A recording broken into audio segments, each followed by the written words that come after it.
Uzbekistan has declared a period of mourning after the funeral of its first and so far only President Islam Karimov. The Uzbek leader fell critically ill earlier this week after suffering a stroke.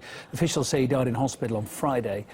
The late leader was buried in his hometown of Samarkand in front of thousands of people earlier, including top international officials. Karimov left no apparent successor, and elections due to take place within the next 3 months.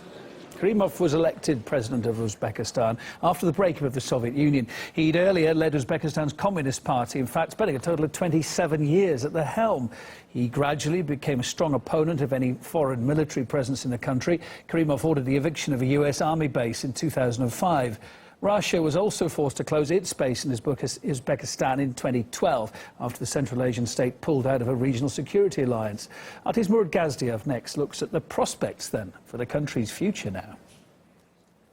Behind me is the embassy of Uzbekistan here in Moscow, and people have been coming here all morning to lay flowers, to pay their respects to the former leader. After all, there's a very large Uzbek expatriate community in Moscow. Thousands of people who work here, who live here. This is dating back to Soviet times when Uzbekistan was part of the USSR. Delegations from 17 countries attending the funeral, and that should imply how important this event, his death, is for regional and international even security and stability. Earlier I put together a little report about why you should care about Karimov's death. Chances are you haven't heard all that much about Uzbekistan, and consequently not a place you're all that bothered about. Yet it is incredibly important.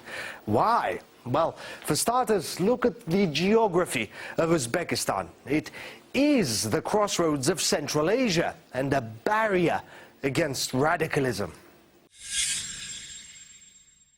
Just south is Afghanistan, mired in a state of perpetual war.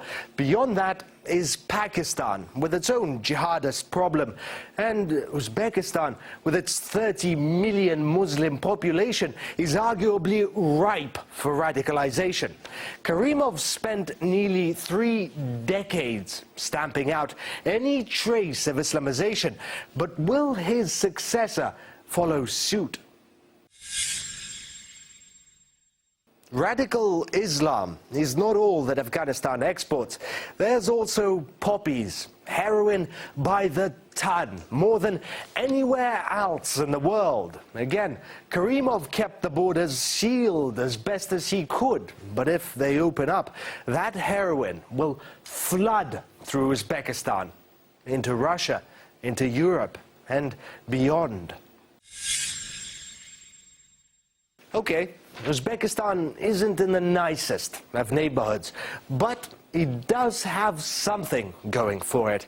It is incredibly rich, resource-wise, fourth in the world by gold reserves. It's got oil, it's got gas, minerals, farmland, and now that the only president the country's ever known has passed away, why not try for those riches? That's another fear, that all that wealth will corrupt, will incite a rat race, maybe even an international one.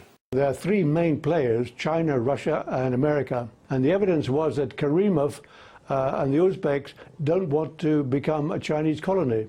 They've got to make sure that they retain their sovereignty and so on. So therefore they're not going to lean completely to one side. They're not going to lean towards Russia, but they want the Russians there. They want the Chinese to balance the Russians, and the Americans may play some role. But what is certain is that Uzbekistan has tough choices ahead.